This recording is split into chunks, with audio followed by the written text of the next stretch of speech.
All right, so welcome back to your Reno Pro Tech. Again, I'm Joan and I'm here with Billy Chan. In our first episode, we talk about the emotional side of home building. But today, we're digging into the nitty gritty details of it. So, Billy, how are you doing? And I have a question for you later, but I want to ask you first, how are you? Hi, everyone. So happy to see on this podcast here. Hi, Joan. Yes. I'm fine, doing well, and just come back with a few meetups as well. All right, Mm-hmm. let's have this session going. Yes, exactly. So I'm really happy that you're with me again today because I have actually compiled few questions because I'm really interested to know the answer behind all these questions. So the first one is this. So last time we talked about the emotional side, right? Now I want to ask now, like, why is it that even when you have a nice homeowner, a good one, and a talented designer, things can still, let's say, go south. So, what could be the reason for that? Well, I think most of the time, clients and the professionals, which are the contractors or the interior designers, they don't speak the same language True. in terms of professionalism and self-made professionalism, but Mm-hmm. equals to a major as well, layman. So this could be the first hurdle to begin with, to happen with, in fact. Mm-hmm. So yeah, that's something that we need to really understand what is the issues to all these hurdle or obstacles you may name it, That's right? right. And I think yeah, well, looking into that, I think that is always the miscommunication as what I would like to bring out to the audience today. Uh, well, one mistake really not will affect the whole problem of the home renovation, Yeah. but it's more of a slow motion collision of Mm-hmm. psychological stress, technical My gaps, gosh, and shifting yes. expectations. Yeah, this is what I want to feel about this Mm-hmm. industry nowadays. Yeah. But actually, Billy, I want to pick up on what you said that they don't speak the same language. So, um, what what is the reason for this, and how can it be actually um fixed, if I may say? Uh-huh. Yeah, well, looking into this matter, I think the alignment is one thing that we can look into. So Oh, how we can align well with both parties with yeah. their common language is something not easy and straightforward. That's where I mentioned about the different gaps of, let's say, we talk about earlier on, I mentioned about the technical gaps. Mm, Um, IDs or the contractors use technical jargons, right? that Talk about, let's say, I can list some examples based on the many experience in this industry, right? For 20 over years, in fact. yes.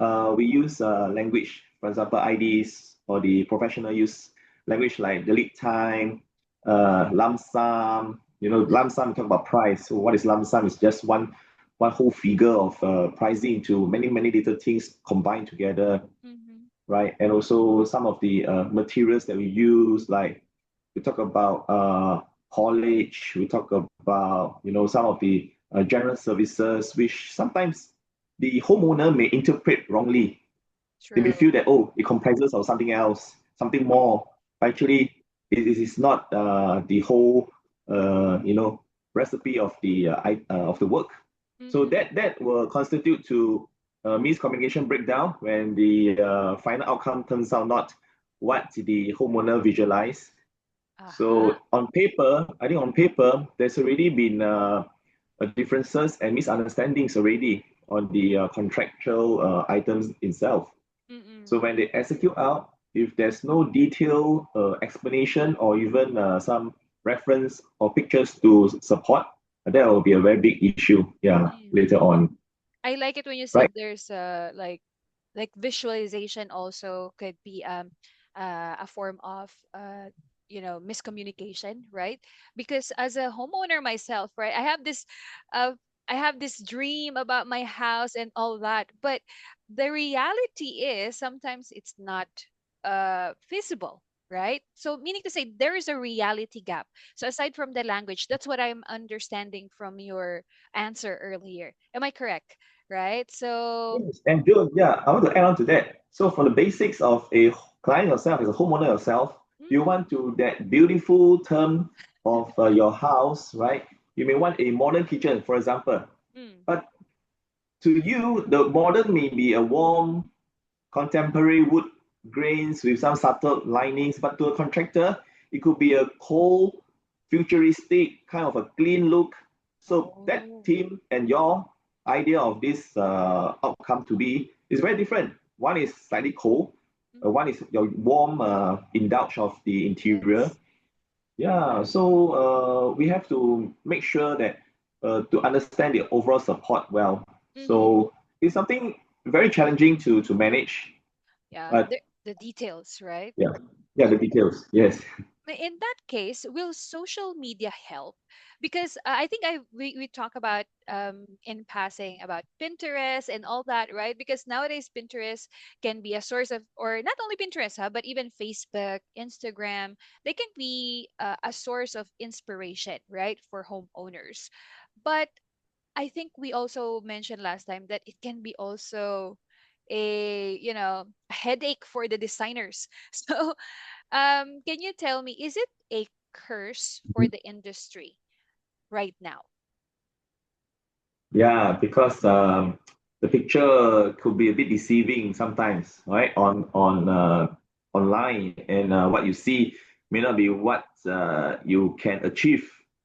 So I should say that on online media we have a lot of improved version, and things can be enhanced, right, when you see the visual. So sometimes may True. not be that practical to fabricate or execute out, because many Uh-huh. of times interior design is always about form and function.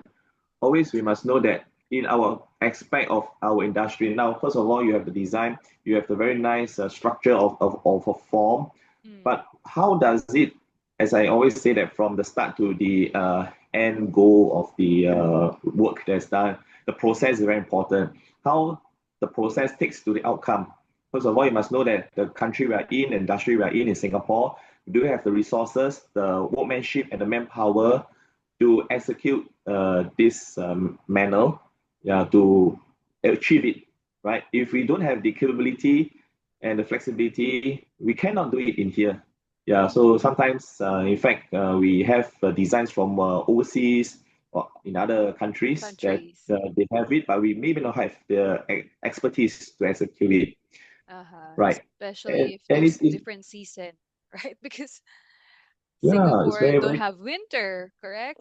I mean, maybe some of the things that we see in Pinterest has, yes, that sign. is very very true, and also the surroundings and the environment is different. Yes. So when you look at one image, it could be comprises of everything in one. We bring in the natural lighting, the Mm. natural surrounding buildings, and the architects and the structure together that complement the interior design.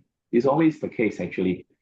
So Mm-hmm. many of times, homeowners are more surface. Although, yeah, they have to be right, because if they are the expertise, why should they engage in Higher ID? IDs. So They will be the IDs. yeah, that's why during the first episode, if audience still remember, Yeah. many of times that homeowner may over control the whole project. So this is not Correct. right. Yeah, there must be a respect of a balance. So Mm-hmm. the alignment again. Now we talk about the service of the professionalism to be aligned. So both parties, the client homeowner and the interior designer or main contractor, must align together to enable this success of the completion of the Mm-hmm. renovation. Um, Yeah. I have a question though.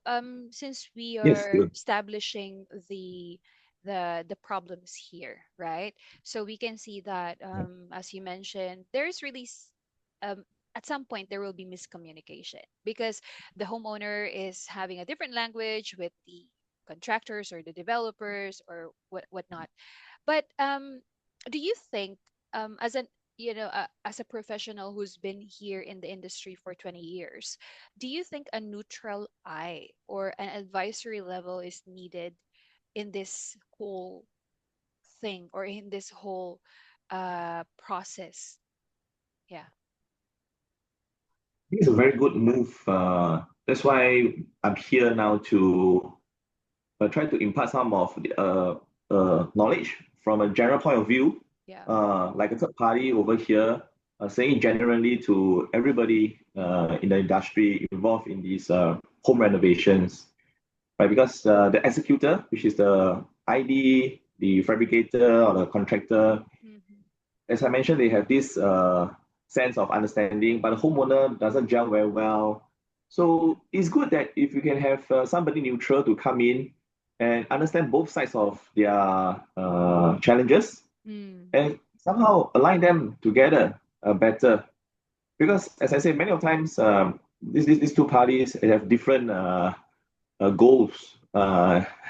Sometimes they may deviate off, right? One is the house owner with a lot of emotions in Yes. it to make sure that their job the house do it well. But Mm. again, they may have decision fatigue and mental burnout because Oh, they want to decision be very fatigue. involved in the renovation, right? As I mentioned, if Yeah. audience can understand where I'm coming from. For example, a very day-to-day issues like if the IDs, the contractor want to ask a more technical area aspect of the questions Mm-hmm. during a Friday afternoon, whereby it's a weekend coming ahead, Yeah. and they need the answer within 5 or 15 minutes of a time frame to get it because if And something move and shift during on-site mm-hmm. issues and they need the decision very quickly, almost immediately. And on that Friday afternoon, and the homeowner is tired, could be getting a relaxed mood and getting another different kind of mindset Mm-hmm. setting, which cannot make the decision soundly within that few minutes. So Mm-hmm. they are pressure, they are being pressed on. So homeowner may say this is actually very real, Joan, and to all audience, they may say, all right, let's do whatever is standard. That's the Yeah. end. I cannot answer you because the homeowner doesn't want to feel uh, uninformed. They may True. nod their head along the way to all this technical explanation. Okay, well, I'm tired. Let's do the standard way. But in fact, you see, from the head to toe, they want to be very involved. But when the things comes out differently, they may say, "Oh, because you give me on a pressure, you know, Yes. situation to answer these questions." So these are the things that it happens during a renovation. That's right. Unfortunately, in today's world of interior renovation, there are too many moving parts, as I mentioned in my first episode. Uh, that's why a neutral party could be there to somehow monitor Mm-hmm. and give some sound advice that we can align things better and somehow to manage both sides of their emotion and expectation. I think if we can do something to do this to assist in their renovation, that both parties, I think will be a It good will be a move. good move. Mm. Yeah, it cannot be 100% perfect, but I think if with someone who is experienced and understand the know-hows and the anticipated issues that will happen along the way, I think it's definitely a plus point. Yeah, rather, Yeah. yeah. Exactly. And I could resonate to that when you said that some homeowners would just say, "Yeah, whatever you think Yeah, is whatever it is, necessary, go." Because I put, also put the experienced that. responsibility to them, to The the IDs first, IDs, but when things doesn't turn right? out well, Then you they will, blame them, right? backfire. Yeah. Exactly. And that's what that's the next question that I would ask you. So it's really good that you came up with that. So we often, Mhm. as homeowner myself, we often blame the IDs, right? When things go wrong. We always say, "Oh, it's the ID who did that," even though it's actually I mean, homeowners could be part of the problem as well. But then again, the miscommunication is there. So you always say, I believe you always say, and you told me before that a good ID actually wants to be checked, right? So not necessarily that we should blame them, but there should be someone who could support them in all this renovation process. So I just want to ask you, why do you think is that's the case? Why do you think that a good interior designer should be checked or wants to be checked rather? Yeah, right. You see, I think both parties, we talk about both parties are still the homeowners and the IDs, right? Both Mm-hmm. have good intentions. That's what our topic is all about, right, today. I So both know. have good intentions to do the renovation to complete in a successful manner. Mm-hmm. But unfortunately, as I mentioned, they may be in the work itself, the execution. So they may have their, it's like blind side of things they can see. So sometimes it's a blind view. They may overlook it. So I think if we have a third party to be involved, very much involved in the renovation, but Mm-hmm. in certain phases, certain stages, even prior to the renovation, during, and the post reno, whereby this third party involved in this tripartite. Now we have three parties involved, Tripartite. right? Yes. So this new third party could be definitely beneficial, provided Mm-hmm. that this third party is neutral, yes, Yeah. and understand both sides. They have to serve both sides of the homeowner and the ID themselves, Mm-hmm. right? As I always mentioned, I think in the earlier when we just started, I talk about it's a slow motion collision of psychological stress, technical Yes. gaps. Talk about now I can think about some of the technical gaps. Let's say lead time, screening. You know what Yeah. screening, Joan? Screening can No. mean a lot. Wall screening, floor screening. You use Ah, cement okay, or you okay. use I got powder it. or plaster, Uh-huh, and uh-huh. how's the process of screening works. You may involve mild screening or heavy screening, or even you top up to raise the floor to level with another different level. That is a Yes. completely different level of screening. So, and lead time, what is lead time? These are things some of the layman doesn't understand. Yeah. True. And the third one is it's always been there, the shifting expectation. Yeah. When a homeowner, oh, I feel that I want to do something else. This inspire me having this design, or they may have more budget because many of times the homeowner may not reveal their actual budget to the IDs. Let's Oh, say I have really? 50,000, but yeah, Mm. but the homeowner will most of the time they will say that 20% lesser. Let's say I have only 40,000, or I have like 5 or 10,000, 10 grand Yes. lesser, so Mm. that they worry about what is the hidden cost. So this is something that anticipated that they may have this so-called hidden cost incurred to them. Yes. I don't name them hidden costs. It could be some uh, contingency costs that may shift up about 5% of the budget you should Mm-hmm. aside for. Yeah. So 50K may have 2005 or to 3K of a buffer Mm. to the side of. So these few aspects will always have throughout the renovation journey. That's why I think this if another eye that or some kind of guideline can be in place to do not deviate both parties to their own areas or Mm-hmm. towards their own interests that much, then I think it's good to align both interests together and do not turn them into True. their positions, right? It will be Mm-hmm. scary if these interests turn into positions that, oh, Oh, I hold firm on my mindset, on my understanding, then there's no communication. There's a that's breakdown right. of communication. Yeah. Mm-hmm. It's really a matter Mhm. of communication. That's why our discussion today is centering to that, right? Because there would always be gap, but we have to protect, as you say, the professionalism Mm, of each of the IDs and even the homeowners themselves. So we have to protect the professionalism of the industry. And as you mentioned, there could be a good there could be a way on how we can support both parties without really so that they will not be fighting over some issues true, regarding renovation. Yes. So if true. that in that case, this is my last question actually, because I know Right. Good. you're a very busy person. I don't want to hold you for very I'm long. very happy to have this podcast. Always, we hope to do it on a regular basis. It can Yes, send out to audience, of course, homeowners who are going into before to a renovation. I hope truth. this podcast can get them some thinking Mm-hmm. and yeah, to Actually, prepare themselves. Actually, right? that's also my question. Like for the homeowners, Billy, if they're gonna sign a renovation contract this weekend, what do you think is the one question that they should ask their designer to see if they're truly prepared for the site work? So that's gonna be Ah, the well, last question. that's so linked together. Yeah. I Well, know. coincidentally, I think this is a very good start to understand. Let me try to give a. I like to have some very interesting abbreviations like okay, I've Wow. ABCD for all audience today. First of all, ABCD. A as in the arrangement, right? You must have a good arrangement of the timeline to start off with for the renovation. Do you have the timeline? You must think of it before you even jump into the renovation because so many things can happen right throughout.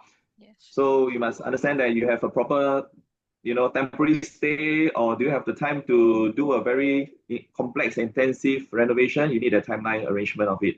And then B will be the budget. Mm-hmm. When you have the timeline, and then you can talk about the budget. So how much are you willing to fork out with, right? To start with, True.